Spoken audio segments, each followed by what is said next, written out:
J'espère être touché par la même baraka que Mallorca aujourd'hui. Parce que oui, le FC Barcelone a frappé 40 fois au cage et a marqué qu'un seul but aujourd'hui. C'est incroyable. Et ça aurait été tellement démérité qu'il se fasse égaliser. C'est incroyable. Dites-vous, il n'y a eu que 1-0 et le Barça était trop fort. Le Barça me fait peur pour ce week-end-là. Je ne sais pas comment le Real Madrid on va réussir à aborder tout ça au vu de notre forme par rapport à FC Barcelone. Ce qui me rassure juste, c'est qu'un classico ne se définit pas sur toute une saison. On le sait très bien, le FC Barcelone a déjà été nul, mais nous a déjà battus. Mais on sait très bien que le Real Madrid, dans les classicos, on n'est pas trop à l'aise face au FC Barcelone. Le FC Barcelone a tendance à nous battre dans cet exercice-là, mais j'espère qu'il n'y aura pas une troisième humiliation. Ça, j'arriverai pas à l'accepter, j'arriverai pas à l'assumer. Donc le FC Barcelone s'impose aujourd'hui 1-0. Donc ça montre qu'ils ne lâcheront pas le titre. Jamais de la vie, le FC Barcelone va lâcher ce titre. Je le sens. Le FC Barcelone est capable de gagner tous ses matchs du début à la fin. Donc dans tous les cas, la confrontation qu'on aura face au FC Barcelone, faudra la gagner. Faudra la gagner à 100%. Parce que si on ne la gagne pas, on est officiellement foutu. Foutu de chez foutu. Parce que je sens que cette équipe-là, même si on fait un match nul, elle est capable de ne perdre contre aucune équipe. Alors c'est vrai qu'elle a des faiblesses, hein. Je l'ai vu notamment dans ce match-là. C'est vrai qu'en première mi-temps, j'ai trouvé que FC Barcelone, ça tournait assez bien le ballon, mais ils ont concédé quelques petites occasions au niveau de l'alignement des hors-jeux. C'est la petite faiblesse que j'ai mis en avant autrefois et je me suis dit que ça peut être une faiblesse utilisée, pourquoi pas par le Real Madrid et l'Inter de Milan. Parce que les occasions que le FC Barcelone permettent à avoir aux autres équipes, bah, c'est quand même assez flagrant. Heureusement que c'était Mallorca aujourd'hui, parce que sur la première action, Mallorca aurait pu marquer. Mallorca aurait pu marquer à plusieurs reprises. À un moment donné, il y a Tchechny qui sort la balle à certains moments. Et ça, c'est des actions que le FC Barcelone ne doivent pas accepter.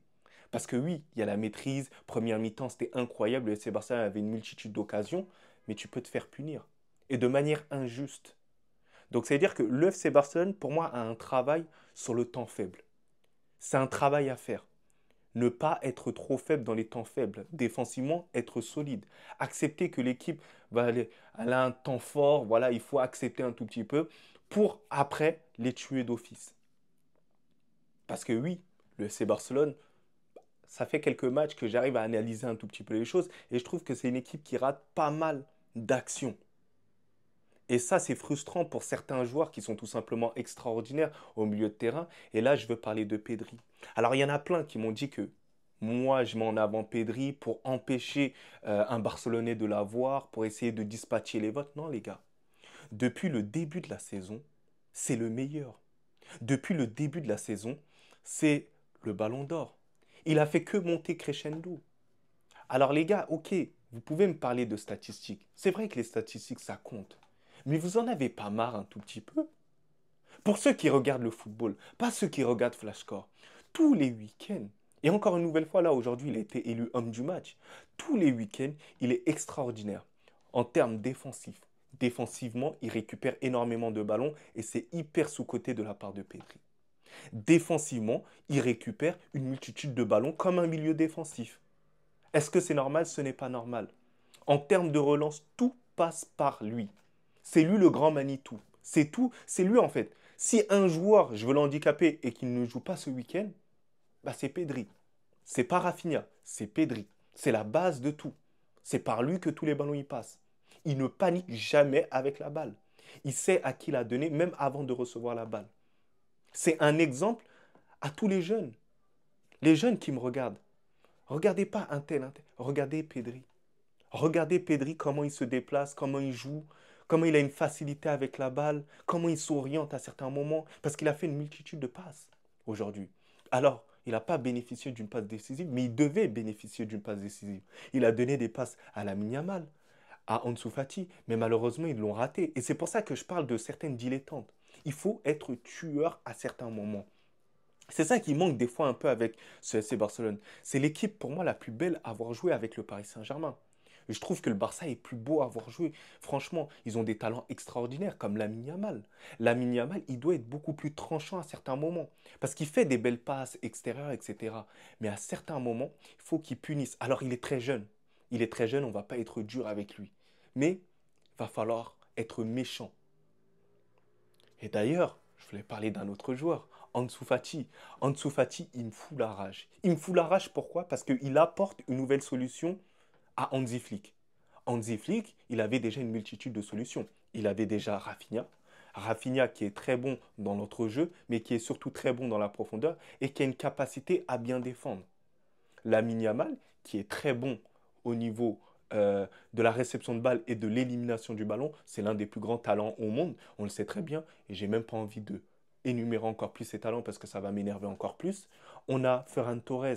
Ferran Torres, vous connaissez, lorsqu'il rentre, lorsqu'il est sur le terrain, il arrive à faire la différence, notamment cette année. Cette année, voilà, il ne devrait pas avoir honte, hein. Franchement, il fait partie des meilleurs attaquants, en tout cas entrant. C'est un remplaçant de luxe, là, cette année, je suis désolé. Ensuite, tu as un Lewandowski. Lewandowski qui est meilleur buteur de Liga. T'as un Fermin qui est très bon dans la profondeur. Quelqu'un qui arrive à réceptionner, à rajouter du dynamisme. Olmo qui est très bon dans cet aspect contrôle orienté, contrôle dans la surface de réparation. On a pu le voir aujourd'hui, sa capacité à temporiser et à trouver la bonne zone pour marquer le ballon. Et c'est ça qui est important, cette justesse technique. Je trouve que Olmo, il arrive à l'avoir à chaque fois. Lorsque Olmo réceptionne ce ballon dans la surface de réparation, il a cet instinct d'attaquant. Là, il frappe direct, bam. J'ai l'opportunité, un cadre, bam. Il gâche pas énormément d'occasions, ce joueur-là, si vous remarquez.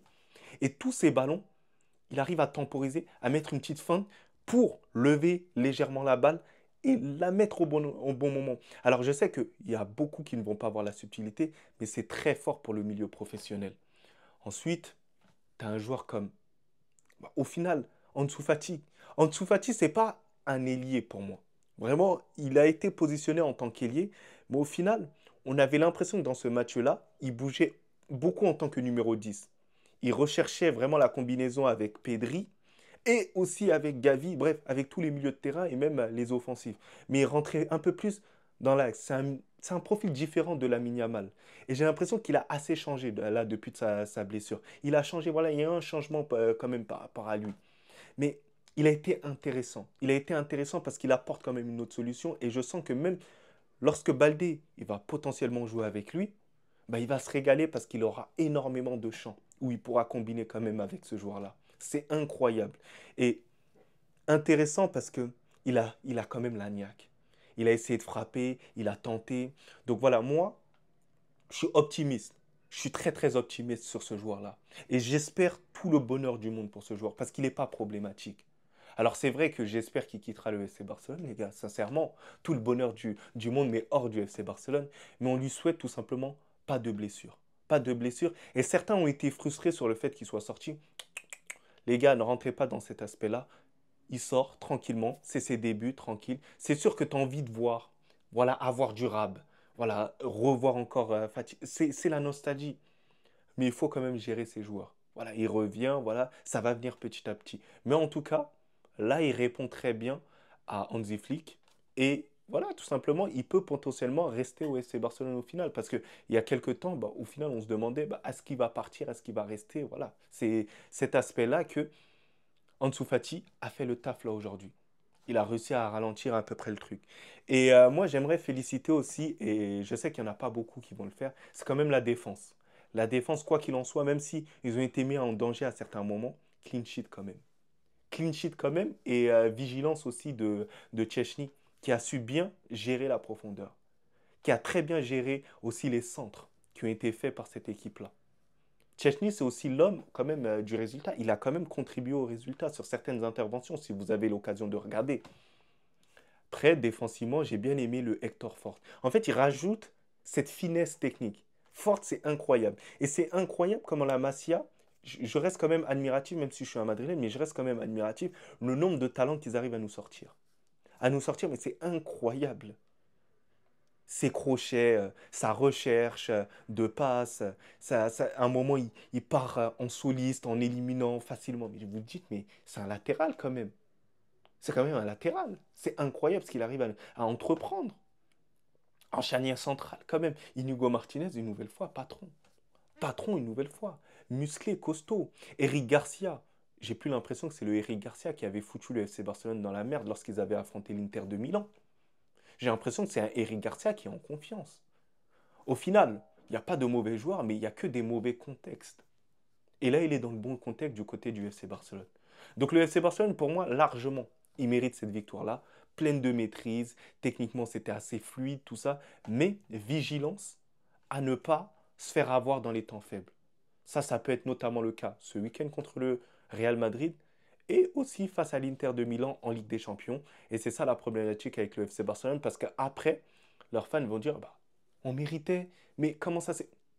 Les gars, finissez les occasions et vous verrez un jour. Vous verrez un jour. C'est uniquement ça.